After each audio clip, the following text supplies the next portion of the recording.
ಯಾರಿಗೆ ರಾಯರು ಬೇಗ ಒಲಿತಾರೆ? ರಾಯರ ಆಶೀರ್ವಾದ ಯಾರಿಗೆ ಮೊದಲು ಸಿಗುತ್ತೆ? ಈ ರಾಯರ ಅನುಗ್ರಹ ಅನ್ನೋದು ರಾಯರ ಮಾತಲ್ಲಿ ಹೇಳೋದಾದ್ರೆ ಅದು ಎಲ್ಲರಿಗೂ ಆಗುತ್ತೆ. ನೋಡಿ, ಸತ್ಯಕ್ಕೆ ಯಾವಾಗಲೂ ಬೆಲೆ. ನಾನೇನೋ ಒಂದು ರಾಯರಲ್ಲೊಂದು ಅಪೇಕ್ಷೆ ಇಟ್ಟಿರ್ತೀನಿ ಅಂದರೆ ನಾನು ರಾಯರಲ್ಲದ್ರ ಸತ್ಯ ಹೇಳೋದು ಭಾಳ ಇಂಪಾರ್ಟೆಂಟು. ನಾನು ರಾಯರಲ್ಲಿ ಸುಳ್ಳು ಕಪಟ ಮಾಡಬಾರ್ದು. ಅದನ್ನು ನಾವು ಪದೇ ಪದೇ ಹೇಳಿಬಿಟ್ರೆ ಅಲ್ಲಿಗೆ ನೀವು ರಾಯರ ಸ್ಮರಣೆ ಮಾಡ್ದಂಗೂ ಆಯಿತು, ರಾಯರಲ್ಲಿ ಪ್ರಾರ್ಥನೆ ಮಾಡ್ದಂಗೂ ಆಯಿತು. ನಮ್ಮ ಒಂದು ಪ್ರದಕ್ಷಿಣೆ ಆಗಲಿ ಅಥವಾ ನಾವು ರಾಯರನ್ನ ಬೇಡುವಂಥ ಬಗೆ ಆಗಲಿ ಅದು ಹೆಂಗಿರಬೇಕು? ಈಗ ರಾಯರ ವೃಂದಾವನ, ರಾಯರಿಗೆ ಪ್ರದಕ್ಷಿಣೆ, ರಾಯರಿಗೆ ಸೇವೆ, ರಾಯರ ವೃಂದಾವನಕ್ಕೆ ಪಂಚಾಮೃತಾಭಿಷೇಕ, ವಸ್ತ್ರ ಸಮರ್ಪಣೆ, ಕವಚ ಸಮರ್ಪಣೆ, ಅವರಿಗೆ ಹಸ್ತೋದಕ, ಆರಾಧನೆ, ಇದೆಲ್ಲ ನಾವು ನಮ್ಮ ಶಕ್ತಿಯ ಅನುಸಾರ ಸಮರ್ಪಣೆ ಮಾಡತಕ್ಕಂಥ ದೈಹಿಕವಾಗಿರ್ತಕ್ಕಂಥ ಕೆಲವು ಕ್ರಿಯೆಗಳು. ರಾಯರು ಏನೇ ಕೊಡಬೇಕು ಅಂದರೂ ಫಸ್ಟ್ ಎಲ್ಲವನ್ನ ತಗೊಂತಾರೆ. ಅವನ ಕೈ ಬರಿದಾಗಿ ಅವನಿಗೆ ಅದರ ಅನುಭವ ಆದ ನಂತರ ಮತ್ತೆ ರಾಯರು ಕೊಡೋಕೆ ಶುರು ಮಾಡ್ತಾರೆ. ಅವಾಗ ನಮ್ಗೆ ಹಿಡ್ಕೊಳ್ಳೋಕಾಗದೆ ಇರೋ ಸಿಗುತ್ತೆ ಅಂತ. ಯಾಕೆ ಇದನ್ನ ಹಿಂಗೆ ಮಾಡ್ತಾರೆ? ನಾನು ಯಾರ ಮೇಲೆ ಅನುಗ್ರಹ ಮಾಡ್ತೀನೋ ಫಸ್ಟ್ ಅವ್ರ ಹತ್ರ ಎಲ್ಲ ಕಿತ್ಕೋತೀನಿ ಅನ್ನೋದು ಭಗವಂತನ ನಿಯಮ. ಭಗವಂತ ನಮ್ಮ ಹತ್ರ ಅಪೇಕ್ಷೆ ಪಡ್ತಕ್ಕಂಥದ್ದು ಒಂದೇ, ಅದು ಒಳ್ಳೆ ಗುಣ, ಸದ್ಗುಣ. ನಾವು ಇನ್ನೊಬ್ರಿಗೆ ಪೀಡೆ ಕೊಡ್ದಂಗಿರೋದು, ಮತ್ತೊಬ್ಬರಿಗೆ ಉಪದ್ರವ ಮಾಡ್ದಂಗಿರೋದು, ಕಷ್ಟ ಅಂತ ಬಂದವ್ರಿಗೆ ಸಹಾಯ ಮಾಡೋದು, ಇವು ಮನುಷ್ಯನ ಅತ್ಯಂತ ಸದ್ಗುಣಗಳು. ಇದೆರಡು ಗುಣ ಕರೆಕ್ಟಾಗಿತ್ತು ಅಂದರೆ ನಿಮಗೆ ಎಲ್ಲನೂ ತಂತಾನೆ ಒಲ್ದು ಬರೋಕ್ಕೆ ಶುರು ಆಗುತ್ತೆ. ನೀ ಪ್ರತಿಮೇಲೆ ಕಾಣೋ ದೇವರನ್ನ ನಿಮ್ಮ ಮನೆ ಸಾಕು ಪ್ರಾಣಿ ಒಳಗೂ ನೀ ಕಾಣೋಕ್ಕೆ ಶುರು ಮಾಡಬೇಕು. ಅಷ್ಟು ದಯೆ ಇರಬೇಕು. ಸರ್ವಭೂತ ದಯಾಶೌಚಂ ಅಂತ ಭಾಗವತದಲ್ಲಿ ಹೇಳ್ತಾರೆ. ಎಲ್ಲ ಪ್ರತಿಯೊಂದು ಜೀವವಸ್ತು ಮೇಲೆ ನೀ ದಯಾ ತೋರಿಸ್ಬೇಕು. ಅದೇ ಅತ್ಯಂತ ದೊಡ್ಡ ಸಾಧನೆ. ಕಲಿಯುಗದೊಳಗೆ ನೋಡಿ, ಕಲಿಯುಗದೊಳಗೆ ಕರ್ಮದಿಂದನೇ ಮುಕ್ತಿ. ಹಾಗಾಗಿ ನಾವು ಕೇವಲ ಇಲ್ಲಿ ಮಾನಸಿಕ ಭಕ್ತಿ ಮಾಡ್ತೀವಿ ಅಂದರೆ ಅದು ಬಹುಮಟ್ಟಿಗೆ ಒಲಿಯುತ್ತೆ, ಆದರೆ ಟೈಮ್ ತಗೊಳ್ಳುತ್ತದೆ. ಯಾಕಂದ್ರೆ ಆ ಮಾನಸಿಕ ಶುದ್ಧತೆ ಬೇಕಲ್ವ ನಮಗೆ. ಪ್ರಿಯ ವೀಕ್ಷಕರೇ ನಮಸ್ಕಾರ. ಕಾರ್ಯಕ್ರಮವನ್ನು ನೋಡಿ ಸುಮ್ಮನಾಗಬೇಡಿ, ನಮ್ಮ ವಾಹಿನಿಯನ್ನ ಸಬ್ಸ್ಕ್ರೈಬ್ ಮಾಡ್ಕೊಳ್ಳಿ. ಸಬ್ಸ್ಕ್ರೈಬ್ ಮಾಡಿ ಪ್ಲೀಸ್. ಹಾಯ್ ಹಲೋ ನಮಸ್ಕಾರ ವೀಕ್ಷಕರೇ, ನಾನು ಸಂದೀಪ್ ಶೆಟ್ಟಿ, ಹೆಗ್ಗದ್ದೆ. ಇದು ಹೆಗ್ಗದ್ದೆ ಸ್ಟುಡಿಯೋ. ವೀಕ್ಷಕರೇ, ರಾಯರ ಬಗ್ಗೆ ವಿಶೇಷವಾಗಿ ಒಂದಿಷ್ಟು ವಿಚಾರಗಳನ್ನು ನಾವು ತಿಳ್ಕೊತಾ ಇದ್ದೀವಿ.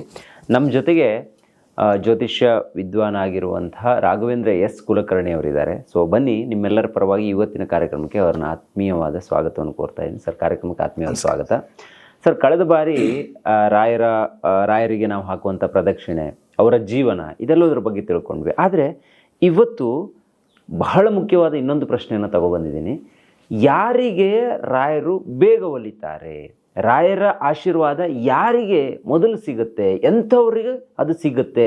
ನಮ್ಮ ಒಂದು ಪ್ರದಕ್ಷಿಣೆ ಆಗಲಿ ಅಥವಾ ನಾವು ರಾಯರನ್ನು ಬೇಡುವಂಥ ಬಗೆ ಆಗಲಿ ಅದು ಹೆಂಗಿರಬೇಕು ಅನ್ನೋದ್ರ ಬಗ್ಗೆ ಒಂದು ಮಾಹಿತಿಯನ್ನು ಕೊಡೋಣ. ಯಾಕಂದರೆ ಇವತ್ತೆಲ್ಲ ನಾವು ದೇವರನ್ನಾಗಲಿ ಅಥವಾ ನಮಗೆ ಒಳ್ಳೇದಾಗಬೇಕು ಅಂತ ಹೇಳಿದ್ರೆ ನಾವು ವಾಟ್ಸಪ್ ಸ್ಟೇಟಸ್ ಹಾಕ್ಕೊಂಡ್ಬಿಟ್ರೆ ಒಳ್ಳೇದಾಗುತ್ತೆ ಅಂತ ಅಂದ್ಕೊಂಡ್ಬಿಟ್ಟಿದ್ದೀವಿ. ಗುರುವಾರ ಆದ ತಕ್ಷಣ ರಾಯರ ಫೋಟೋಗಳನ್ನು ನಾವು ಸುಮಾರು ಜನರ ವಾಟ್ಸಪ್ಪಲ್ಲಿ ನೋಡ್ತಾ ಇರ್ತೀವಿ. ಆದರೆ ಭಕ್ತಿ ಅನ್ನೋದು ಅದಲ್ಲ ಅಂತ ನಾನು ಅನ್ಕೊಂತೀನಿ. ಭಕ್ತಿ ಅನ್ನೋದು ಮನಸ್ಸಿನ ಮುಖಾಂತರ ಬರಬೇಕು, ಅದು ಅಂತರಾತ್ಮದಿಂದ ಬರಬೇಕು ಅಂತ ನನ್ನ ಒಂದು ಅನಿಸಿಕೆ. ಇದ್ರ ಬಗ್ಗೆ ನೀವೇನು ಹೇಳ್ತೀರಿ ಅಂತ? ಶ್ರೀ ಗುರುಭ್ಯೋ ನಮಃ. ಈಗ ನೀವೇನು ಈ ರಾಯರ ಒಂದು ಅನುಗ್ರಹ ಯಾರಿಗೆ ಬೇಗ ಆಗತ್ತೆ ಅನ್ನೋದು ಕೇಳಿದ್ರಲ್ಲ, ಈ ರಾಯರ ಅನುಗ್ರಹ ಅನ್ನೋದು ಅವರ ಮಾತಲ್ಲಿ ಹೇಳೋದಾದ್ರೆ, ರಾಯರ ಮಾತಲ್ಲಿ ಹೇಳೋದಾದ್ರೆ ಅದು ಎಲ್ಲರಿಗೂ ಆಗತ್ತೆ. ಯಾಕಂದ್ರೆ ಅವರು ಭಾಗವತದೊಳಗೆ ರಾಯರ್ ಪ್ರಹ್ಲಾದರಾಜರಿದ್ದಾಗ ಹೇಳ್ತಾರೆ, ನೋಡಿ, ನೀವು ಈ ತರ ರಾಕ್ಷಸರಾಗಿ ಹುಟ್ಟಿರೋದು ನಿಮ್ ತಪ್ಪಲ್ಲ, ಆದ್ರೆ ರಾಕ್ಷಸರಾಗಿ ಉಳಿಬೇಡಿ, ನಿಮ್ಮನ್ನ ಕಾಯೋ ಅಂತ ಒಂದು ಪರಮಶಕ್ತಿ ಇದೆ, ನೀವು ಅದನ್ನ ನಂಬಿ ಅಂತ ಅವ್ರು ಹೇಳ್ತಾರೆ. ಅದು ಮುಂದಿನ ಅವತಾರಗಳಲ್ಲೂ ಅವ್ರು ಅದೇ ಮಾತನ್ನೇ ಪಾಲಿಸ್ತಾ ಬಂದಿದ್ದಾರೆ. ಈಗ ರಾಯರ ವೃಂದಾವನ, ರಾಯರಿಗೆ ಪ್ರದಕ್ಷಿಣೆ, ರಾಯರಿಗೆ ಸೇವೆ, ರಾಯರ ವೃಂದಾವನಕ್ಕೆ ಪಂಚಾಮೃತಾಭಿಷೇಕ, ವಸ್ತ್ರ ಸಮರ್ಪಣೆ, ಕವಚ ಸಮರ್ಪಣೆ, ಅವರಿಗೆ ಹಸ್ತೋದಕ, ಆರಾಧನೆ, ಇದೆಲ್ಲ ನಾವು ನಮ್ಮ ಶಕ್ತಿಯ ಅನುಸಾರ ಸಮರ್ಪಣೆ ಮಾಡತಕ್ಕಂಥ ದೈಹಿಕವಾಗಿರ್ತಕ್ಕಂಥ ಕೆಲವು ಕ್ರಿಯೆಗಳು. ಈಗ ನೋಡಿ, ಒಬ್ಬ ಮನುಷ್ಯನಿಗೆ ಅವನ IQ ಲೆವೆಲ್ ಬಹಳ ದೊಡ್ಡದಿರುತ್ತೆ, ಆದರೆ ಅವನು ಸ್ಕೂಲ್ ಅನ್ನೋದಕ್ಕೆ ಹೋಗಿ ಆ ಒಂದು ಪ್ರೋಟೋಕಾಲ್ ಅನ್ನು ಪಾಲಿಸಿದಾಗಲೇ ಅವನು ವಿದ್ಯಾರ್ಥಿ ಅಂತ ಆಗಿ ಅವನಿಗೊಂದು ಸರ್ಟಿಫಿಕೇಟ್ ಅನ್ನೋದು ಬರುತ್ತೆ. ಹೌದಾ? ನಮ್ಮಲ್ಲಿ ನಾವು ಈ ಎಲ್ಲದನ್ನು ಯಾಕೆ ಪಾಲಿಸ್ಬೇಕು ಅಂತಂದ್ರೆ ಅದು ರಾಯರು ತಾವೇ ನಡೆದು ಬಂದಿರತಕ್ಕಂಥ ದಾರಿ. ಆಯ್ತಾ? ಹಂಗಾಗಿ ನಮಗೆ ಈ ಪ್ರದಕ್ಷಿಣೆ, ನಮಸ್ಕಾರ ಇತ್ಯಾದಿಗಳು ಬೇಕು ಅನ್ನೋದು ಹೇಳ್ತೀವಿ. ಆದರೆ ಇದೆಲ್ಲದಕ್ಕಿಂತ ಬಹಳ ಇಂಪಾರ್ಟೆಂಟ್ ವಸ್ತು ಯಾವುದು ಅಂತಂದ್ರೆ, ರಾಯರು ತಮ್ಮ ಪ್ರಹ್ಲಾದರಾಜರಾಗಿರ್ತಕ್ಕಂಥ ಅವತಾರದೊಳಗೆ, ಆ ಅವತಾರದೊಳಗೆ ಆ ಮಗು ಪಟ್ಟಷ್ಟು ಕಷ್ಟ, ಚಿತ್ರಹಿಂಸೆ ಬೇರೆ ಯಾರೂ ಪಟ್ಟಿಲ್ಲ ಅಂತ ನಾನು ಅನ್ಕೋತೀನಿ. ಯಾಕಂದರೆ ಬಹಳ ಸಣ್ಣ ವಯಸ್ಸಿಗೆ ತನ್ನ ತಂದೆಯೇ ಆ ಮಗುವಿಗೆ ಅತ್ಯಂತ ದೊಡ್ಡ ವಿಚಿತ್ರವಾಗಿರ್ತಕ್ಕಂಥ ಉಪದ್ರವಗಳನ್ನು ಕೊಡ್ಲಿಕ್ಕೆ ನಿಂತರು. ಬೆಟ್ಟದಿಂದ ತಳಿಸಿದ್ರು, ನೀರೊಳಗೆ ಹಾಕಿದ್ರು, ಹಾವು ಕಚ್ಚಿದ್ರು, ಅತ್ತೆ ಬಂದು ತೊಡೆ ಮೇಲೆ ಕುಡಿಸ್ಕೊಂಡು ಚಿತೆ ಒಳಗೆ ಕೂತ್ಕೊಂಡ್ಲು, ಕೊನೆಗೆ ಕೈಯಾದ ತಾಯಿ ವಿಷ ಕೊಡಕ್ಕೆ ಬಂದ್ಲು. ಇಷ್ಟೆಲ್ಲ ನಡೀತು ಅವ್ರ ಮೇಲೆ. ಇದೆಲ್ಲ ನಡೆಯುವಾಗಲೂ ಕೂಡ ರಾಯರು ತಮ್ಮ ಚಿತ್ತದೊಳಗೆ ಪ್ರಹ್ಲಾದರಾಜರು ತಾವು ಇಟ್ಕೊಂಡಿದ್ದು ಒಂದೇ ಒಂದು ವಿಚಾರ ಏನು ಅಂದರೆ, ರಕ್ಷತಿ ಇತ್ತೇವ ವಿಶ್ವಾಸ, ಕಾಯ್ದೆ ಕಾಯ್ತಾನೆ ಅಂತಕ್ಕಂಥ ನಂಬಿಕೆ ನನಗಿದೆ. ಇದೊಂದು ಪಾಯಿಂಟ್. ಎರಡನೇದ್ದು, ಆ ಏನು ಸಬಾರ್ಡಿನೇಟ್ ಆಫೀಸರ್ಸ್ ಇದ್ರಲ್ಲ, ಈ ಹಿರಣ್ಯಕಶಿಪುವಿನ ಏನು ಚೇಲಾಗಳು, ಅವರೆಲ್ಲರೂ ಈ ಪ್ರಹ್ಲಾದರಾಜರಿಗೆ ಹೇಳೋರಂತೆ, ಒಪ್ಕೊಂಬಿಡು ನಿಮ್ಮಪ್ಪ ದೇವರು ಅಂತ, ನೀನು ಯಾಕೆ ಇಷ್ಟು ಹಠ ಮಾಡ್ತೀಯಾ, ಒಂದ್ಸಲ ಒಪ್ಕೊಂಬಿಡು ಹೋಗ್ಲಿ ಎತ್ಲಾಗೆ, ಅಟ್ಲೀಸ್ಟ್ ಈ ಉಪದ್ರವದಿಂದ ಬದುಕ್ತೀಯಾ, ಬೀಸೋದೊಣ್ಣೆಗೆ ತಲೆ ತಪ್ಪಿಸ್ಕೊಂಡ್ರೆ 1000 ವರ್ಷ ಆಯಸ್ಸು, ಒಪ್ಕೋ ಅಂತ ಫೋರ್ಸ್ ಮಾಡೋರಂತವ್ರು. ರಾಯರು ಹೇಳ್ತಿದ್ರಂತೆ, ತಮಾಷೆಗೂ ಕೂಡ ನಾನು ಒಪ್ಕೊಳ್ಳಲ್ಲ ಅಂತಿದ್ರಂತವ್ರು. ನಾನು ತಮಾಷೆಗೂ ಕೂಡ ಒಪ್ಕೊಳ್ಳಲ್ಲ ಅದನ್ನ, ಯಾಕಂದ್ರೆ ಅದು ಸುಳ್ಳು. ನಮ್ಮಪ್ಪನನ್ನು ಸೃಷ್ಟಿ ಮಾಡಿರ್ತಕ್ಕಂಥ ಬ್ರಹ್ಮದೇವರು ಅವರನ್ನು ಸೃಷ್ಟಿ ಮಾಡಿರ್ತಕ್ಕಂಥ ಭಗವಂತ ಇದ್ದಾನೆ. ಅಲ್ಲ, ನೀನು ಉದ್ದಟ, ಈಗ ನೋಡಿ, ಒಳ್ಳೆಯವರಿಗೆ ಕೆಟ್ಟವರು ಉದ್ದಟರು ಅನಿಸಿದ್ರೆ, ಕೆಟ್ಟ ಜನಕ್ಕೆ ಒಳ್ಳೆಯವರು ಉದ್ದಟರು ಅನಿಸ್ತಿರ್ತಾರೆ, ಇವ್ರು ಯಾರು ಮಾತು ಕೇಳಲ್ಲ ಇವರು ಅಂತ.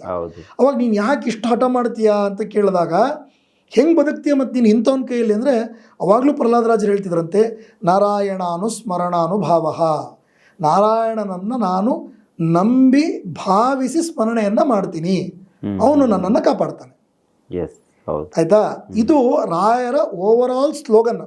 ಇಡೀ ಸಪ್ತಮ ಸ್ಕಂದ ಭಾಗವತ ತೆಗೆದು ನೋಡಿದರೆ ನಿಮಗೆ ಈ ಶಬ್ದಗಳೇ, ನಾರಾಯಣಾನುಸ್ಮರಣಾನುಭಾವ, ರಕ್ಷತಿ ಇತ್ಯೇವ ವಿಶ್ವಾಸ, ಇದು ನಿಮಗೆ ಒಂಥರ ಐಕಾನಿಕ್ ಶಬ್ದ. ಅದು ಇದರೊಳಗೆ ಯಾರಾದರೂ ನೋಡಿದರೆ ಆ ಮಗು ಹಿಂಗೆ ಹೇಳ್ತಾ ಅಂತ ಮೈ ನಿಮರುವಂಥ ಶಬ್ದ ಅದು.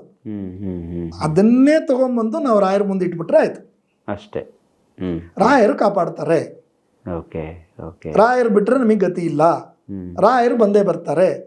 ನಾವು ಈ ವಿಶ್ವಾಸನ ಮನಸ್ಸಿನಲ್ಲಿ ನಾವು 100% ಇಟ್ಕೊಂಡು, ಆಗತ್ತೇನೋ ನೋಡೋಣ ಬಿಡು, ಇದು ಒಂದು ಪ್ರದಕ್ಷಿಣೆ ಆಗಿಬಿಡ್ಲಿ, ಈ ವಾರ ಆದರೂ ಆಗತ್ತೇನೋ ಹಿಂಗೆ ಅಂದ್ಕೊಳ್ಳಾರ್ದೆ, ನಾನು ರಾಯರಿಗೆ ವಿಚಾರ ಹೇಳಿದ್ದೀನಿ, ಅವ್ರು ಕಾಪಾಡ್ತಾರೆ ಕರೆಕ್ಟ್ ಅಂತ ಮನಸಾರೆ ನಾವು ಅವರಿಗೆ ಎರಗಿಬಿಟ್ರೆ, ಮೇಲೆ ಈ ದೈಹಿಕವಾಗಿ ನಾವು ಏನು ಮಾಡಬೇಕು ಆ ಪರಿಶ್ರಮ ಪಟ್ಟರೆ. ಯಾಕಂದರೆ ಕಲಿಯುಗದೊಳಗೆ ನೋಡಿ, ಕಲಿಯುಗದೊಳಗೆ ಕರ್ಮದಿಂದನೇ ಮುಕ್ತಿ. ಹಾಗಾಗಿ ನಾವು ಕೇವಲ ಇಲ್ಲಿ ಮಾನಸಿಕ ಭಕ್ತಿ ಮಾಡ್ತೀವಿ ಅಂದರೆ ಅದು ಬಹುಮಟ್ಟಿಗೆ ಒಲಿಯುತ್ತೆ, ಆದರೆ ಟೈಮ್ ತಗೊಳುತ್ತದೆ. ಯಾಕಂದರೆ ಆ ಮಾನಸಿಕ ಶುದ್ಧತೆ ಬೇಕಲ್ವ ನಮಗೆ. ಈಗ ನಾವೆಲ್ಲೋ ಆಫೀಸ್ಗೆ ಹೋಗ್ತಾ ಇರ್ತೀವಿ, ಅವಾಗ ನಾವು ರಾಯರ ಮಠಕ್ಕೆ ಹೋಗ್ಬೇಕಾದ್ರೆ ಆ ಒಂದು 6-7 ನಿಮಿಷ ಮಾತ್ರ ರಾಯರಲ್ಲಿ ಉಳಿಯುತ್ತೆ ನಮ್ಮ ಮನಸ್ಸು. ಆಮೇಲೆ ಬಂದಮೇಲೆ ಮತ್ತೆ ಹೊಸ ಕ್ಲೈಂಟು, ಆಫೀಸು, ಅದು ಇದು ಸಿಗುತ್ತೆ, ನಮ್ಮ ಮೈಂಡ್ ಬೈಫರ್ಕೇಟ್ ಆಗುತ್ತೆ. ಆದರೆ ಅದೇ ನಾವು ಅಲ್ಲಿ ನಮ್ಮ ದೈಹಿಕವಾಗಿ ನಾವು ಇನ್ವಾಲ್ವ್ ಆದರೆ ಅದು ನಮ್ಮ ತಲೆಯಲ್ಲಿ ಹೊಡ್ತಿರುತ್ತೆ. ರಾಯರಿಗೆ ಪ್ರದಕ್ಷಿಣೆ ಹಾಕಿದ್ದೆ ನಾನು, ರಾಯರಿಗೆ ಪಂಚಾಮೃತ ಮಾಡಿಸ್ತೀನಿ ಅಂತ ಹೇಳಿದ್ದೆ, ರಾಯರಿಗೆ ಹೂ ಕೊಡ್ತೀನಿ ಅಂತ ಹೇಳಿದ್ದೆ. ಹೀಗೆ ಇದನ್ನು ಮಾಡಿನೇ ಮತ್ತು ನಮ್ಮ ಹಿರಿಯರು ಹರಕೆ ಇತ್ಯಾದಿಗಳನ್ನ ಯಾಕೆ ನಮಗೆ ಇಂಟ್ರೊಡ್ಯೂಸ್ ಮಾಡಿಸಿದ್ರು ಲೈಫ್ ಒಳಗೆ ಅಂದರೆ, ಫಿಸಿಕಲ್ ಎಂಟಿಟಿ ಅನ್ನೋದು ನಮಗೆ ನೆನಪಿರಲಿ ಅನ್ನೋ ಕಾರಣಕ್ಕೆ. ದೇವರಿಗೆ ನಾವು ಮಾಡೋ ಪೂಜೆ ಪುನಸ್ಕಾರ ಇದರಿಂದ ಅವನಿಗೆ ಏನೂ ಲಾಭ ಇಲ್ಲ. ನಮಗೆ ದೇವರ ಒಂದು ರಿಮೆಂಬರೆನ್ಸ್ ಇರಬೇಕು. ನಾವು ಅವನ ಒಂದು ವಿಚಾರವನ್ನು ನಾವು ಮರಿಬಾರ್ದು. ಅವನಂತೂ ನಮ್ಮನ್ನು ಯಾವತ್ತೂ ಮರೆಯಲ್ಲ, ಆದರೆ ನಾವು ಮರೆತು ಬಿಡ್ತೀವಿ. ಇದು ಸಿಂಪಲ್ ಕಾನ್ಸೆಪ್ಟ್. ಇದನ್ನು ನಾವು ರಾಯರಲ್ಲಿ ಅಪ್ಲೈ ಮಾಡಿಬಿಟ್ರೆ, ಯಾಕಂದರೆ ಈ ಕಾನ್ಸೆಪ್ಟನ್ನು ಅವರೇ ನರಸಿಂಹದೇವರ ವಿಚಾರಕ್ಕೆ ಅಪ್ಲೈ ಮಾಡಿದವರು. ನಾನು ನಿರಂತರವಾಗಿ ದೇವರವ್ರನ್ನ ನಾಮಸ್ಮರಣೆ ಮಾಡ್ತೀನಿ, ದೇವ್ರ ಕಾಯ್ತಾನೆ ಅನ್ನೋ ನಂಬಿಕೆ ನನಗಿದೆ ಅನ್ನೋದನ್ನು ರಾಯರು ಇಟ್ಟುಕೊಂಡು ವಿಶ್ವಾಸ ಅದು ಭಗವಂತನ ಮೇಲೆ. ನಾವು ಅದೇ ವಿಶ್ವಾಸ ರಾಯರಲ್ಲಿ ಇಟ್ಬಿಟ್ರೆ, ರಾಯರಿಗೆ ಬಂದಿರತಕ್ಕಂಥ ಭಗವಂತ ಇಬ್ಬರು ಆದಷ್ಟು ಬೇಗ ನಮಗೆ ಒಲಿತಾರೆ. ಇದು ಬಹಳ ಸಿಂಪಲ್. ಇದು ಎಂಥವ್ರಿಗೂ ಕೂಡ ಇಲ್ಲ, ನಾನು ವಿಪರೀತ, ನನಗೆ ಕಷ್ಟ ಇದೆ, ನನ್ನ ಮನೆಯೊಳಗೆ ನಾನು ರೇಷನ್ ತಂದು ಬದುಕೋದೇ ಕಷ್ಟ, ಅಂಥದ್ರಲ್ಲಿ ನಾನು ಪಂಚಾಮೃತ ಎಲ್ಲಿ ಮಾಡಿಸ್ಲಿ, ಹೂ ಎಲ್ಲಿ ತಂದು ಕೊಡಲಿ ನಾನು ಅನ್ನೋರಿಗೆ ಇದು ಬಹಳ ಸುಲಭ. 5 ನಿಮಿಷ ತಣ್ಣಗೆ ನೀವೆಲ್ಲಿರ್ತೀರ, ಯಾವ ಜಾಗದಲ್ಲಿ ಇರ್ತೀರ ಅಲ್ಲಿ ಕುತ್ಕೊಳ್ರಿ, ಒಂದು ಅಲಾರಾಮ್ ಸೆಟ್ ಮಾಡ್ಕೊಳ್ರಿ. ಫೋನ್ ಅಂತೂ ಈಗಿನ ಕಾಲದಲ್ಲಿ ಎಲ್ಲರೂ ಕೈಯಲ್ಲಿದೆ. ಒಂದು ಅಲಾರಾಮ್ ಸ್ನೂಸ್ ಇಟ್ಕೊಂಡ್ಬಿಡ್ರಿ 1 ಗಂಟೆಗೆ ಒಂದ್ಸಲ, 2 ನಿಮಿಷ ಕುತ್ಕೊಳ್ರಿ. ರಾಯರಲ್ಲಿ ವಿಶ್ವಾಸ ಮಾತಾಡಿ ಅವ್ರ ಹತ್ರ, ಸ್ವಾಮಿ ನಿಮ್ಮನ್ನೇ ನಂಬಿದ್ದೀವಿ, ನಮಗೆ ನಿಮ್ಮನ್ನು ಬಿಟ್ಟರೆ ಬೇರೆ ಯಾರೂ ಇಲ್ಲ, ದಯಮಾಡಿ ನಮ್ಗೆ ಇದೊಂದು ಕೆಲಸ ಮಾಡಿಕೊಡಿ, ನಮಗಿದ್ರ ಅವಶ್ಯಕತೆ ಇದೆ ಅನ್ನೋದನ್ನು ಅವ್ರಿಗೆ ನೀವು ನೋಡಿ. ಸತ್ಯಕ್ಕೆ ಯಾವಾಗಲೂ ಬೆಲೆ. ನೀವು ಏನು ಕೇಳ್ತೀವಿ ನೋಡಿ, ಫಾರ್ ಎಕ್ಸಾಂಪಲ್ ನಾನೇನೋ ಒಂದು ರಾಯರಲ್ಲೊಂದು ಅಪೇಕ್ಷೆ ಇಟ್ಟಿರ್ತೀನಿ ಅಂದರೆ, ನಾನು ರಾಯರಲ್ಲದ್ರ ಸತ್ಯ ಹೇಳೋದು ಭಾಳ ಇಂಪಾರ್ಟೆಂಟು. ನಾನು ರಾಯರಲ್ಲಿ ಸುಳ್ಳು ಕಪಟ ಮಾಡಬಾರ್ದು. ಅದನ್ನು ನಾವು ಪದೇ ಪದೇ ಹೇಳಿಬಿಟ್ರೆ ಅಲ್ಲಿಗೆ ನೀವು ರಾಯರ ಸ್ಮರಣೆ ಮಾಡ್ದಂಗೂ ಆಯಿತು, ರಾಯರಲ್ಲಿ ಪ್ರಾರ್ಥನೆ ಮಾಡ್ದಂಗೂ ಆಯಿತು. ಅದು ನೋಡಿ ಆ ಪ್ರಾರ್ಥನೆ ಶಕ್ತಿ ಹೇಗಿರುತ್ತೆ ಅಂದರೆ, ರಾಯರಿಗೆ ಯಾವ ಥರ ಸೇವೆ ಮಾಡಬೇಕು ಅನ್ನೋದು ಇರುತ್ತಲ್ಲ. ಈಗ ಒಬ್ಬ ಮನುಷ್ಯನಿಗೆ ಒಂದು ದಾರಿ ಅನ್ನೋದಿರುತ್ತೆ. ಈಗ ನಿಮಗೆ ನಿಮ್ಮ ಒಂದು ಸೇವಾ ವಿಧಾನ ಬೇರೆ ಇರುತ್ತೆ, ನನ್ನ ಸೇವಾ ವಿಧಾನ ಬೇರೆ ಇರುತ್ತೆ. ಆದರೆ ಆ ಸೇವೆಯ ಒಂದು ಬಾಪ್ತು ಸಲ್ಲಿಕೆ ಆದಮೇಲೆ ಅನುಗ್ರಹ ಅನ್ನೋದಾಗೋದು ಅನ್ನೋದಿರುತ್ತೆ. ಇದು ನನಗೂ ಗೊತ್ತಿಲ್ಲ, ನಿಮಗೂ ಗೊತ್ತಿಲ್ಲ. ನಾವು ಸ್ಮರಣೆ ಮಾಡ್ತಾ ಇದ್ರೆ ಆ ದಾರಿ ತಾನಾಗ್ತಾನೆ ನಮ್ಮನ್ನು ಕರ್ಕೊಂಡು ಹೋಗುತ್ತೆ. ಇದು ಬಹಳ ಒಳ್ಳೆ ದಾರಿ ಅದು. ಯಾಕಂದ್ರೆ ಈಗ ನಾವೇನೋ ಸೇವೆ ಮಾಡ್ತೀವಿ ಅಂತ ಒಪ್ಕೊಂಡು ಅದು ಮಾಡದೇ ಇರೋಂಗಾಗಿ ದೇಹಾಲಸ್ಯ ಬಂದು ನಮಗೆ ಸೋಂಬೇರಿತನ ಬಂದು ನಾವು ಪ್ರದಕ್ಷಿಣೆ ಆಗದೆ ಇರೋಂಗಾಗಿ ಇಷ್ಟು ಲಾಕ್ ಆಗೋದಕ್ಕಿಂತ ಅದನ್ನು ರಾಯರಲ್ಲೇ ಬಿಟ್ಬಿಡೋದು ಒಳ್ಳೇದು. ಸ್ವಾಮಿ, ನಾವು ನಿಮ್ಮನ್ನು ನಂಬಿದ್ದೀವಿ, ನೀವೇನು ಸೇವೆ ಮಾಡಿಸಿದ್ರು ನಾವು ಮಾಡ್ತೀವಿ ಇಷ್ಟು ಹೇಳಿ.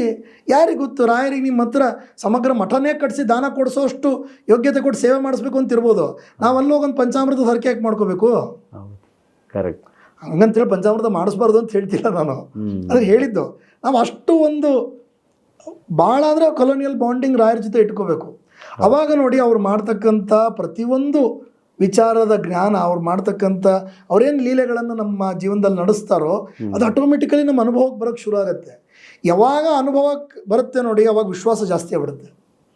ಮತ್ತು ವಿಶ್ವಾಸ ಅನ್ನೋದು ಹೆಂಗೆ ಅಂದರೆ ಅದು ವಜ್ರ ಇದ್ದಂಗೆ ರೀ. ಅದು ಒಂದ್ಸಲ ಭದ್ರ ಆಯಿತು ಮನಸ್ಸೊಳಗೆ ಅಂದರೆ ನೀವು ಯಾವ ಕಾರಣಕ್ಕೂ ಅದು ಬ್ರೇಕ್ ಆಗಲ್ಲ. ಎಂಥ ನೋವಾದರೂ ನಿಮ್ಗೆ ಆ ವಿಶ್ವಾಸ ಹೋಗಲ್ಲ. ಅದು ಸಾಧಿಸ್ಬೇಕಾಗಿರೋದು ನಾವು. ಅದನ್ನು ನಮಗೆ ಕಲ್ಸಕ್ಕೋಸ್ಕರನೇ ರಾಯರು ಇಷ್ಟೆಲ್ಲ ಮಾಡ್ತಿರೋದು. ಯಾಕಂದ್ರೆ ಈಗ ನಾನು ಹೇಳಿದ್ನಲ್ಲ, ನಾವು ರಾಯರನ್ನೇ ನಮಗೆ ಕಾಣ್ತಾ ಇರೋರು ರಾಯರು, ಆದರೆ ರಾಯರೊಳಗೆ ಅನಂತ ರೂಪಗಳು ಭಗವಂತಂದಿದೆ. ರಾಯರು ಅದನ್ನ ಹೇಳ್ತಾರೆ, ನೋಡಪ್ಪ ರಾಘವೇಂದ್ರ ಸೇವೆ ಮಾಡ್ತಾ ಇದ್ದಾನೆ, ನೋಡಪ್ಪ ರಾಘವೇಂದ್ರಗೆ ಸೇವೆ ಮಾಡೋಕ್ಕಾಗ್ತಿಲ್ಲ, ಆದರೂ ಗಂಟೆಗೆ ಒಂದ್ಸಲ ನನ್ನನ್ನು ಈ ವಿಚಾರ ಕೇಳ್ತಾ ಇದ್ದಾನೆ. ಇದನ್ನ ರಾಯರ ಗಮನಕ್ಕೆ ತರ್ತಾರೆ. ಸಾಕಲ್ಲ, ನಮಗೆ ಇನ್ನೇನು ಬೇಕು? ಯಾಕಂದ್ರೆ ಈಗ ನಾವು ಏನು ಆಲೋಚನೆ ಮಾಡ್ಬೋದು, ಹಬ್ಬಬ್ಬ ಅಂದರೆ 10 ವರ್ಷದ ಆಲೋಚನೆ ಮಾಡ್ಬೋದು ಅಷ್ಟೇ. ಇವತ್ತು ನಾನು ಮಾತಾಡ್ತಾ ಇದ್ದೀನಿ, ನಾನು ಈ ಧ್ವನಿ ಇಲ್ಲದೆ ಇದ್ದರೆ ಅಂತ ಆಲೋಚನೆ ಮಾಡೋಕ್ಕೆ ಇವತ್ತರ ಶಕ್ಯ ಇದೆಯಾ? ಮಾಡಲ್ಲ ನಾನು. ಯಾಕಂದ್ರೆ ನನ್ನ ಒಳಗಡೆ ಎಲ್ಲೋ ಒಂದು ಕಡೆ ಅಹಂಕಾರ ಇರುತ್ತೆ, ನಾನು ಮಾತಾಡಬಲ್ಲೆ ಅನ್ನೋದು. ಆದರೆ ರಾಯರಂಗಲ್ಲ, ನಾಳೆ ಇವನ್ ಧ್ವನಿಗೆ ಏನಾದರೂ ಆದರೆ ನಾನು ಇವನನ್ನು ಹೆಂಗೆ ಬದುಕಿಸ್ಬೇಕು ಅನ್ನೋದನ್ನು ರಾಯರ ಆಲೋಚನೆ ಮಾಡಿರ್ತಾರೆ. ಕರೆಂಟೇ ಇಲ್ದಂಗೆ ಆಯಿತು ಅಂದರೆ ಶೂಟಿಂಗ್ ಮಾಡಿಸ್ಬೇಕು ಅಂತ ಆಲೋಚನೆ ಮಾಡಿರ್ತಾರೆ. ಇದು ರಾಯರು. ನೀವು ನಾನು ಹೇಳ್ತೀನಿಲ್ಲ, ಅವರ ಎಷ್ಟೋ ಪವಾಡಗಳನ್ನು ನಾವು ಕಣ್ಣಾರೆ ಕಂಡಿದ್ದಿದೆಯಲ್ಲ, ನಾವು ಅದನ್ನು ಅನುಭವಕ್ಕೆ ಹಿಂಗೂ ಆಗತ್ತಾ ಅಂತ ಅನಿಸ್ಬೇಕು. ಆದರೆ ಅದು ಆಗಿರುತ್ತೆ, ಎಲ್ಲ ಕಡೆ ಕ್ಷೇಮ ಇರುತ್ತೆ, ಎಲ್ಲದರಲ್ಲೂ ಲಾಭ ಇರುತ್ತೆ. ಇದು ರಾಯರ ಅನುಗ್ರಹ. ನೀವು ಕಳೆದ ಬಾರಿ ಒಂದು ಪವಾಡದ ಬಗ್ಗೆ ಹೇಳಿದ್ರಿ, ಅಂದರೆ ನಿಮಗೆ ಆಗಿರುವಂಥ ಅನುಭವ. ಈ ಎಪಿಸೋಡ್ನಲ್ಲೂ ಯಾವುದಾದ್ರೂ ಆ ಥರದ ಅನುಭವವನ್ನು ನಮ್ಮ ಜೊತೆ ಹಂಚ್ಕೋಬಹುದಾ ಅಂತ? ಒಂದು ಅನುಭವ ಹೇಳಬೇಕು ಅಂದರೆ, ಲೌಕಿಕದಲ್ಲಿ ಒಬ್ಬ ವಿದ್ಯಾರ್ಥಿ ಓದ್ತಾ ಇದ್ದ. ಮನೆಯಲ್ಲಿ ರಾಯರು ಅಂತ ಭಾಳ ಇತ್ತು ತಲೆ ಒಳಗೆಲ್ಲ. ಎಲ್ಲಿ ಹೋದ್ರು ರಾಯರ ನಮಸ್ಕಾರ ಮಾಡೋದು, ರಾಯರ ಮಠಕ್ಕೆ ಹೋಗ್ಲಾರ್ದು ಏನೂ ಕೆಲಸ ಇಲ್ಲ, ಎಲ್ಲ ಮಾಡಬೇಕು ಅನ್ನೋದು ದಿವಸದ ರೂಢಿ. ರಾಯರು ಅಂದರೆ ದಿವಸ ಅಪ್ಪ ಅವರು. ಬೆಳಗ್ಗೆ ಸ್ನಾನ ಆಯಿತು ಅಂದರೆ ಒಂದು ರೌಂಡ್ ಕಾಲೇಜಿಗೆ ಹೋಗ್ಬೇಕಾದ್ರೆ ಅಥವಾ ಕಾಲೇಜಿಂದ ಬರಬೇಕಾದ್ರೆ ಅಥವಾ ಸಾಯಂಕಾಲ ಒಂದು ರೌಂಡ್ ರಾಯರ ಮಠಕ್ಕೆ ಹೋಗೋದು, ರಾಯರ ಸ್ತೋತ್ರ ಹೇಳಿ ಪ್ರದಕ್ಷಿಣೆ ಹಾಕೋದು, ನಮಸ್ಕಾರ ಮಾಡೋದು, ಮಂತ್ರಾಕ್ಷತೆ ತೊಗೊಂಬರೋದು, ಇದು ನಿತ್ಯದ ನಿಯಮ. ಆ ಹುಡುಗ ಓದಾದ್ಮೇಲೆ ಒಂದು ಕಾನ್ವೊಕೇಶನ್ ಡೇ ಅಲ್ಲಿ ಕಾನ್ವೊಕೇಶನ್ ಸೆಂಟರ್ ಒಳಗೆ ರಾಯರಲ್ಲಿ ಸಿಗ್ಬೇಕು ಇವನಿಗೆ. ಅವಾಗ ಫೋನ್ ಇಲ್ಲ, ಏನೂ ಇಲ್ಲ. ಇವನು ಮರಗದ ರಾತ್ರಿ ಇಡೀ, ಅಯ್ಯೋ ನಾಳೆ ಬೆಳಗ್ಗೆ ಮಠಕ್ಕೆ ಹೋಗ್ಲಾರ್ದೆ ಹೇಗೆ, ನಾನು ಅಪರಿಚಿತ ಈ ಊರಿಗೆ, ನಾನು ಇಲ್ಲಿಂದ ತೊಗೊಂಬರಲಿ, ಮಠಕ್ಕೆ ಹೇಗೆ ಹೋಗಬೇಕು ನಾನು, ರಾಯರ ದರ್ಶನ ಇಲ್ಲಾರ್ದೆ ಜೀವನದ ಇಂಥ ದೊಡ್ಡ ಘಟ್ಟ ಹೆಂಗೆ ನಾನು ಸ್ವೀಕಾರ ಮಾಡ್ಲಿಕ್ಕಂದ್ರೆ ಅಷ್ಟು ದಿವಸ ಕನಸು ಕಟ್ಟಿ ಓದಿದ ವಿದ್ಯೆ ಅದು. ಸರಿ ಆಯಿತು ಅಂತ ಮರಗ್ತಾ ಇದ್ದ. ಜೊತೆಗೆ ಇನ್ನಿಬ್ಬರು ಫ್ರೆಂಡ್ಸ್ ಇದ್ರು, ಅವ್ರ ಮುಂದೆ ಹೇಳ್ಕೊಂಡ ಅವನದನ್ನು. ಇಲ್ಲ ನೋಡು, ನಾನು ಮಠಕ್ಕೆ ಹೋಗಬೇಕಾಗಿತ್ತು, ನಾವಿಲ್ಲೆಲ್ಲೋ ಬೇರೆ ಕಡೆ ರೂಮ್ ಮಾಡ್ಕೊಂಡು ಉಳಿದ್ಬಿಟ್ಟಿದ್ದೀವಿ, ಕಾನ್ವೊಕೇಶನ್ ಸೆಂಟರ್ಗೆ ನಾವು 10 ಗಂಟೆ ಒಳಗೆ ಇರಬೇಕು, ಇಲ್ಲಿಂದ ಜರ್ನಿನೇ 2 ತಾಸಿದೆ, ರಾಯರ ದರ್ಶನ ಆಗಲ್ಲ, ಇಂಥ ದಿವಸ ರಾಯರನ್ನ ನೋಡಲಿಲ್ಲ ಅಂದ್ರೆ ಹೆಂಗೆ, ಭಾಳ ತೊಂದರೆ ಆಗ್ತಿದೆ ಅಂತಂದು ಹೇಳ್ದ. ಇರಲಿ ಬಿಡು, ಊರಿಗೆ ಹೋದ್ಮೇಲೆ ನೋಡುವಂತೆ. ಪಾಪ ಆ ಹುಡುಗರು ಅವ್ರ ಜ್ಞಾನಕ್ಕೆ ಅನುಸಾರ ಸಮಾಧಾನ ಮಾಡಿದರು. ಸ್ನೇಹಿತ ದುಃಖ ಪಡ್ತಾನೆ ಅನ್ನೋ ಕಾರಣಕ್ಕೆ ಬಸ್ನಲ್ಲೂ ರಾಯರ ಸ್ಮರಣೆ ಮಾಡ್ತಾ ಹೋದ. ಕಾನ್ವೊಕೇಶನ್ ಸೆಂಟ್ರಿಗೆ ಹೋದ. ಒಂದು ಅಪ್ಲಿಕೇಶನ್ ಫಿಲಪ್ ಮಾಡೋದಿರುತ್ತೆ, ಆ PDC ಇಸ್ಕೊಂಡು ಸರ್ಟಿಫಿಕೇಟ್ ಇಸ್ಕೊಳ್ಳೋಕ್ಕಿಂತ ಮುಂಚೆ ಒಂದು ಅಪ್ಲಿಕೇಶನ್ ಫಿಲಪ್ ಮಾಡೋದಿರುತ್ತೆ. ಕ್ಯೂ ನಿಂತ ಅಲ್ಲೂ ಕೈ ಚುಕ್ಕೊಂತಾನೆ ನಿಂತ ಇವನು ಪಾಪ. ಅಯ್ಯೋ ರಾಯರೆಲ್ಲ ಕಾಣಲೇ ಇಲ್ಲ, ನಮ್ಮ ಅಪ್ಪನ ಹಿಂಗೆ ಹೋಗೋದು, ಏನು ಮಾಡೋದು, ಹೆಂಗೆ ರಾಯರು ಗುರುಸಾರ್ವಭೌಮ ಅನ್ಕೊಂತಾನೆ ಇದ್ದ. ಇವನು ಕ್ಯೂ ಹೋಗ್ತಿದ್ದಂಗೆ ಆ ಕ್ಯೂ ಕ್ಲೋಸ್ ಆಯಿತು. ಕ್ಯೂ ಕ್ಲೋಸ್ ಆಗಿ ಆ ಕೌಂಟರ್ ಕ್ಲೋಸ್ ಆಗಿದೆ, ಒಳಗಡೆ ಬಂದು ಸಿಗ್ನೇಚರ್ ಮಾಡ್ರಿ ನೀವು ಅಂತ ಇವನು ಜೊತೆಗೆ ಇನ್ನೊಂದು 5-6 ಜನ ಹುಡುಗರನ್ನ ಒಳಗಡೆ ಕರೆದ್ರು. ಇವನು ಒಳಗಡೆ ಆ ಕ್ಯೂ ಒಳಗೆ ಏನು ಕಂಪಾರ್ಟ್ಮೆಂಟ್ ಇರ್ತಲ್ಲ, ಕೌಂಟರ್ ತರ, ಇವನ್ ಆ ಕೌಂಟರ್ ಹೊರಗಡೆ ಫಿಲ್ ಆಗ್ತಾ ಇತ್ತು, ಇವನ್ ಆ ಕೌಂಟರ್ ಒಳಗಡೆ ಎಂಟರ್ ಮಾಡ್ದ. ಇವನು ಇವನ್ ಜೊತೆ 3-4 ಹುಡುಗರು ಮಾತ್ರ, ಇವ್ರು ಯಾರು ಕೊನೆಗೆ ಹೋಗಿದ್ರಲ್ಲ ಬಸ್ಸಲ್ಲಿ ಅವ್ರು ಮಾತ್ರ ಒಳಗಡೆ ಹೋದ್ರು. ಒಳಗಡೆ ಹೋಗಿ ಆ ಕೌಂಟರ್ ಅಲ್ಲಿ ಆ ಫಾರ್ಮ್ ಇಸ್ಕೊಂಡು ಸಿಗ್ನೇಚರ್ ಮಾಡಿ ಕಣ್ಣು ಎತ್ತಿದ್ರೆ ಬೀರು ಮೇಲೆ ರಾಯರ ಫೋಟೋ, ಬೀರು ಮೇಲೆ ರಾಯರ ಮೂಲ ವೃಂದಾವನದ ಫೋಟೋ. ಒಂದು ಜನ್ಮನೇ ಪಾವನ ಆಗೋಗ್ಬಿಡ್ತು. ನಾನು ಯಾರನ್ನ ದರ್ಶನ ಮಾಡಬೇಕು ಅಂತ ರಾತ್ರಿಯಿಂದ ತಲೆ ಕೆಡಿಸ್ಕೊಂಡು ಬೆಳಗ್ಗೆ ರೋದನೆ ಮಾಡಿ ಆ ವಿಚಾರದೊಳಗೆ ತನ್ನ ಸ್ನೇಹಿತರಿಗೆಲ್ಲ ತಲೆ ತಿಂದು ಮನೆಗೆ ಮಠಕ್ಕೆ ಹೋಗಕ್ಕಾಗ್ತಿಲ್ಲ ಅಂತಂದು ಅಯ್ಯೋ ರಾಯಲಿಲ್ಲಾರ್ದೆ ಕನ್ವೊಕೇಶನ್ ನಾನು ಇಸ್ಕೊಂಡು ಹೋಗೋದು ಹೆಂಗೆ ಅಂತ ಆಲೋಚನೆ ಮಾಡಿ ಮಾಡಿ ಮಾಡಿ ಮಾಡಿ ಇದ್ದರೆ ರಾಯರು ಇವನನ್ನೆಲ್ಲ ಕಡೆ ಅಡ್ಡಾಡಿಸಿ ಇವನ್ಕಿಂತ ಮುಂಚೆ ಬಂದು ಕಾನ್ವೊಕೇಶನ್ ಸೆಂಟರ್ ಒಳಗೆ ಬೀರು ಮೇಲೆ ಕೂತ್ಬಿಟ್ಟಿದ್ರು. ನಾನು ಇದೇನು ಬಾರಪ್ಪ ನೀ ಚಿಂತೆ ಮಾಡಬೇಡ ಅಂತ. ಇದು ರಾಯರು ತಮ್ಮ ಭಕ್ತರಿಗೆ ಕೊಡ್ತಕ್ಕಂಥ ಒಂದು ರೆಸ್ಪಾನ್ಸ್. ನಾವು ಅದನ್ನು ಬೇರೆಯವರಿಂದ ಅಪೇಕ್ಷೆ ಪಡೋಕ್ಕೆ ಸಾಧ್ಯನೇ ಇಲ್ಲ, ಬೇರೆಯವ್ರು ಕೊಡೋದು ಇಲ್ಲ. ನಾವೆಷ್ಟೇ ನಾನು ನಿಂದಿದ್ದೀನಿ ಅಂತಂದ್ರೆ ಅವನಿಗೆ ಉಪದ್ರವ ಬಂದ ಮೇಲೆ ನಾವು ಅವನಿಗೆ ಸಹಾಯ ಮಾಡೋದು, ಹೊರಗಿಂತ ಮುಂಚೆ ಸಹಾಯ ಮಾಡಲ್ಲ. ಯಾರೇ ಆದರೂ ಅಷ್ಟೇ. ನಾನು ಜ್ಯೋತಿಷಿ ಆಗು, ನಾನು ಅದೇ ಮಾತು ನಾನು ಹೇಳ್ಕೊತೀನಿ. ಯಾಕಂದ್ರೆ ನಾವೆಲ್ಲ ಮನುಷ್ಯರು. ಈಗ ನೋಡಿ, ನಮ್ಮಲ್ಲಿ ಯಾರೇ ಜ್ಯೋತಿಷಕ್ಕೆ ನಮ್ಮ ಹತ್ರ ಬಂದರೂ ಸಮಸ್ಯೆ ಅನುಭವಿಸಿದ ಮೇಲೆ ನಾವು ಅವ್ರಿಗೆ ಪರಿಹಾರ ಕೊಡ್ತೀವಿ. ಆದರೆ ನಮ್ಮ ರಾಯರು ಆ ಸಮಸ್ಯೆ ಬರುತ್ತೆ ಅಂತ ಬರಲೂಬೇಕು ಸಮಸ್ಯೆ. ಯಾಕಂದ್ರೆ ಇವನು ಕಲಿಯುಗದಲ್ಲಿ ಹುಟ್ಟಿದಾನೆ ಅಂದ್ರೆ ಕರ್ಮಗಳನ್ನು ಹೊತ್ಕೊಂಡ್ ಬಂದಿರ್ತಾನೆ. ಸಮಸ್ಯೆ ಬಂದು ಕರ್ಮದಿಂದ ನಿವೃತ್ತಿ ಆಗ್ಬೇಕು. ಆದ್ರೆ ಇವನು ನನ್ನ ಭಕ್ತ, ಅವನಿಗೆ ಉಪದ್ರವ ಆಗ್ಬಾರ್ದು. ಒಂದು ಮಾತನ್ನ ಕೇಳಿದ್ದೆ ನಾನು, ಏನಂದ್ರೆ ರಾಯರು ಏನೇ ಕೊಡಬೇಕು ಅಂದ್ರು ಫಸ್ಟ್ ಎಲ್ಲವನ್ನ ತಗೊಂತಾರೆ. ಅವನ ಕೈ ಬರಿದಾಗಿ ಅವನಿಗೆ ಅದರ ಅನುಭವ ಆದ ನಂತರ ಮತ್ತೆ ರಾಯರು ಕೊಡೋಕೆ ಶುರು ಮಾಡ್ತಾರೆ. ಅವಾಗ ನಮ್ಗೆ ಹಿಡ್ಕೊಳ್ಳೋಕಾಗದೆ ಇರೋ ಸಿಗುತ್ತೆ ಅಂತ. ಯಾಕೆ ಇದನ್ನ ಹಿಂಗ್ ಮಾಡ್ತಾರೆ ಅನ್ನೋದನ್ನು ನಾನು ಕೇಳಿದ್ದೆ. ಅಂದ್ರೆ ಒಬ್ಬನ ಕೈಯಲ್ಲಿ ಎಲ್ಲ ಇದ್ದಾಗ ಕೊಟ್ರೆ ಅವನಿಗೆ ಅದ್ರ ವ್ಯಾಲ್ಯೂ ಗೊತ್ತಾಗಲ್ಲ, ಎಲ್ಲವನ್ನ ಕಳ್ಕೊಂಡಾಗ ಅದ್ರ ವ್ಯಾಲ್ಯೂ ಗೊತ್ತಾಗುತ್ತಲ್ಲ, ಅನಂತರದಲ್ಲಿ ಕೊಟ್ಟಾಗ ಅದರ ವ್ಯಾಲ್ಯೂ ತುಂಬಾ ಚೆನ್ನಾಗಿರುತ್ತೆ, ಜಾಸ್ತಿ ಇರುತ್ತೆ, ಅವನನ್ನು ಉಳಿಸ್ಕೊಂತಾನೆ. ಇದ್ರ ಬಗ್ಗೆ ನೀವೇನಂತೀರಿ? ನೋಡಿ, ಈ ಪಾಯಿಂಟ್ ಭಾಗವತಕ್ಕೆ ಕನೆಕ್ಟ್ ಆಗುತ್ತೆ ಮತ್ತೆ. ಯಾಕಂದ್ರೆ ರಾಯರು ತಮ್ಮ ಇಡೀ ಜೀವನವನ್ನ ಶಾಸ್ತ್ರದ ಬುನಾದಿಯಲ್ಲೇ ನಡೆಸ್ಕೊಂಡ್ ಬಂದವರು. ಯಾಕಂದ್ರೆ ಯಾರು ಶಾಸ್ತ್ರದ ಮೂಲ ಪ್ರಣೇತರು ಅಂತ ಇದಾರಲ್ಲ, ಬ್ರಹ್ಮದೇವರು, ಲಕ್ಷ್ಮೀದೇವಿ, ಇವರು ಅವ್ರ ಜೊತೆಗೆ ಬದುಕದಂತ ವ್ಯಕ್ತಿ ಇವರು, ಶಂಕುಕರ್ಣ ಮೂಲ ಅವತಾರದೊಳಗೆ. ಹಂಗಾಗಿ ಅವರು ತಮ್ಮ ಯಾವ ವಿಚಾರವನ್ನು ಶಾಸ್ತ್ರದ ಹಾದಿ ಬಿಟ್ಟು ಪಕ್ಕದ ಇನ್ನೊಂದು ಪ್ಲಾನ್ ಬಿ ಅನ್ನೋದು ಇಲ್ಲೇ ಇಲ್ಲ. ಅವ್ರದ್ದು ಪ್ಲಾನ್ ಏನೇ, ಸ್ಟ್ರೈಟ್ ಪ್ಲಾನ್ ಏನೇ ಯಾವಾಗ್ಲೂ. ಹಂಗಿದ್ದಾಗ ಈಗ ನೀವು ಕೇಳಿದ ವಿಚಾರ ಏನಿದೆಯಲ್ಲ, ಇದಕ್ಕೆ ಏನು ಅಂತಂದ್ರೆ ಭಗವಂತಂದೊಂದು ನಿಯಮ ಇದೆ. ಏನು ಅಂದ್ರೆ, ನಾನು ಯಾರ ಮೇಲೆ ಅನುಗ್ರಹ ಮಾಡ್ತೀನೋ ಫಸ್ಟ್ ಅವ್ರ ಹತ್ರ ಎಲ್ಲ ಕಿತ್ಕೋತೀನಿ ಅನ್ನೋದು ಭಗವಂತನ ನಿಯಮ. ಯಾಕೆ ಅಂತಂದ್ರೆ, ಇಲ್ಲಿ ನೋಡಿ, ಭಗವಂತ ನಮ್ಮ ಹತ್ರ ಅಪೇಕ್ಷೆ ಪಡ್ತಕ್ಕಂಥದ್ದು ಒಂದೇ, ಅದು ಒಳ್ಳೆ ಗುಣ, ಸದ್ಗುಣ. ನಾವು ಇನ್ನೊಬ್ರಿಗೆ ಪೀಡೆ ಕೊಡ್ದಂಗಿರೋದು, ಆಯ್ತಾ, ಮತ್ತೊಬ್ಬರಿಗೆ ಉಪದ್ರವ ಮಾಡ್ದಂಗಿರೋದು, ಕಷ್ಟ ಅಂತ ಬಂದವ್ರಿಗೆ ಸಹಾಯ ಮಾಡೋದು, ಇವು ಮನುಷ್ಯನ ಅತ್ಯಂತ ಸದ್ಗುಣಗಳು. ಇದೆರಡು ಗುಣ ಕರೆಕ್ಟಾಗಿತ್ತು ಅಂದರೆ ನಿಮಗೆ ಎಲ್ಲನೂ ತಂತಾನೆ ಒಲ್ದು ಬರೋಕ್ಕೆ ಶುರು ಆಗುತ್ತೆ. ಹೌದು. ಈ ಕಾನ್ಸೆಪ್ಟಲ್ಲಿ ಬರುವಾಗ, ಈಗ ಒಬ್ಬನ ಹತ್ರ ಸಂಪತ್ತಿರುತ್ತೆ, ಅವನು ದೇವರ ಅನುಗ್ರಹ ಆಕಾಂಕ್ಷಿಯಾಗಿ ಹೋಗಿರ್ತಾನೆ. ಈಗ ನಾ ಸಂಪತ್ತಿನ ಬಲದ ಮೇಲೆ ದೇವ್ರ ಹತ್ರ ಬಂದಿದ್ದಾನೋ ಅಥವಾ ಅವನಿಗೆ ದೇವರೇ ಬೇಕು ಅಂತ ಬಂದಿದ್ದಾನೋ ಅನ್ನೋದೊಂದು ಪರೀಕ್ಷೆ ಆಗಬೇಕಲ್ಲ. ಯಾಕಂದ್ರೆ ಅವನು ಇವತ್ತು ನನ್ನ ಹತ್ರ 100 ಕೋಟಿ ಇದೆ, ನಾನು ರಾಯರಿಗೆ ನಮಸ್ಕಾರ ಮಾಡ್ತೀನಿ, 200 ಕೋಟಿ ಅಂದ್ಮೇಲೆ ಅವ್ನು ಬೇರೆಯವ್ರಿಗೆ ನಮಸ್ಕಾರ ಮಾಡ್ತಾನೆ, ರಾಯರಿಗೆ ಮಾಡಲ್ಲ. ಅವಾಗ ಇದಾಗಬಾರ್ದಲ್ವಾ? ಇದಾಗಬಾರ್ದು. ಹೌದು. ಹಂಗಾಗಿ ಏನು ಮಾಡ್ತಾರೆ, ಲೌಕಿಕವಾಗಿರ್ತಕ್ಕಂಥ ಎಲ್ಲ ಸಂಪತ್ತುಗಳನ್ನು ಲುಪ್ತ ಮಾಡ್ತಾರೆ, ಕಸ್ಕೊಳ್ಳಲ್ಲ. ಅದು ವರ್ಕ್ ಆಗದೆ ಇರೋಂಗೆ ಮಾಡ್ತಾರೆ. ವರ್ಕ್ ಆಗದೆ ಇರೋಂಗೆ ಮಾಡ್ತಾರೆ. ಯಾವಾಗ ಎಲ್ಲ ಲೌಕಿಕ ಸಂಪತ್ತು ವರ್ಕ್ ಆಗ್ತಿಲ್ಲ, ಭಗವಂತ ಒಬ್ಬನೇ ಕೈ ಹಿಡಿಯೋನು ಅನ್ನೋ ಜ್ಞಾನ ನಮಗೆ ಬರುತ್ತಲ್ಲ, ಅವಾಗ ನಮಗೆ ಈ ಮೈಕಲ್ಲಿ, ಈ ಬುಕ್ಕಲ್ಲಿ, ಪ್ರತಿಮೆಯಲ್ಲಿ, ನಿಮ್ಮಲ್ಲಿ ನನಗೆ ಭಗವಂತ ಕಾಣ್ತಾನೆ. ಅದೇ ಬೇಕಾಗಿರೋದು. ಈಗ ಒಂದು ಸಮಾಜ ಅತ್ಯಂತ ಸುಖವಾಗಿ ಬದುಕಬೇಕು ಅಂದರೆ ಪರಸ್ಪರ ಮರ್ಯಾದೆನೇ ಮೂಲ ಬುನಾದಿ. ಹೌದಾ? ಹೌದು. ಅದೇ ಮತ್ತು ಭಗವಂತ ಹೇಳಿರೋದು. ಪ್ರತಿಯೊಬ್ಬರಲ್ಲೂ ಭಗವಂತನ ಕಂಡು, ಓ, ಭಗವಂತನ ಅನುಗ್ರಹದಿಂದ ಸಂದೀಪ್ ಅವ್ರು ನನ್ನ ಜೊತೆ ಮಾತಾಡ್ತಾ ಇದ್ದಾರೆ, ಭಗವಂತನ ಅನುಗ್ರಹದಿಂದ ಇವ್ರು ನನ್ನ ಜೊತೆಗಿದ್ದಾರೆ, ಭಗವಂತನ ಅನುಗ್ರಹದಿಂದ ನಾನು ಮಾತಾಡ್ತಾ ಇದ್ದೀನಿ.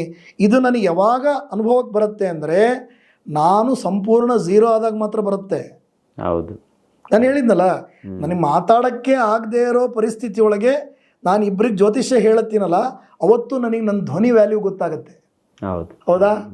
ಹಂಗಾಗಿ ಆ ಧ್ವನಿನ ಕಮ್ಮಿ ಮಾಡಿದ್ರು ರಾಯರು ಅಂತಂದ್ರೆ, ಗುರುಸಾರ್ವಭೌಮ ಧ್ವನಿ ಇಲ್ಲ, ಹೆಂಗ್ ಮಾತಾಡ್ಲಪ್ಪ ಇವತ್ತು ನಾನು ಅಂತ ಕೇಳ್ಕೊಂಡು ಕೂತಾಗ, ಅವತ್ತೇನು ನಾನು ಕಂಚಿನ ಕಂಠದಲ್ಲಿ ಮಾತಾಡ್ತೀನಲ್ಲ, ಅವತ್ತು ನನಗೆ ರಾಯರು ಧ್ವನಿನೂ ಕೂಡ ಕೊಡಬಲ್ಲರು ಅನ್ನೋ ಅನುಭವ ಆಗುತ್ತೆ. ಹಿಂಗೆ ಪ್ರತಿಯೊಂದರಲ್ಲೂ ಅನುಭವ ಮಾಡಬೇಕಂದ್ರೆ ಮತ್ತು ಆಯಾ ವಿಚಾರದಲ್ಲಿ ನಮಗೊಂದು ಡೆಫಿಷಿಯನ್ಸಿ ಕೊಡಬೇಕಲ್ಲ. ಮತ್ತೆ ಹೌದು, ಈಗ ನಾವೆಲ್ಲ ಏನಾಗ್ಬಿಟ್ಟಿರ್ತೀವಿ, ಒಂದೇ ವಸ್ತುಗೆ ಅಡಿಕ್ಟ್ ಆಗ್ಬಿಟ್ಟಿರ್ತೀವಿ. ನನ್ನ ಹತ್ರ ದುಡ್ಡಿದೆ ಅದಕ್ಕೋಸ್ಕರ ನಾನು ಚೆನ್ನಾಗಿದ್ದೀನಿ, ನನ್ನ ಹತ್ರ ಜ್ಞಾನ ಇದೆ ಅದಕ್ಕೆ ನಾನು ಚೆನ್ನಾಗಿದ್ದೀನಿ, ನನ್ನ ಹತ್ರ ಭಕ್ತಿ ಇದೆ ಅದಕ್ಕೆ ನಾನು ಚೆನ್ನಾಗಿದ್ದೀನಿ.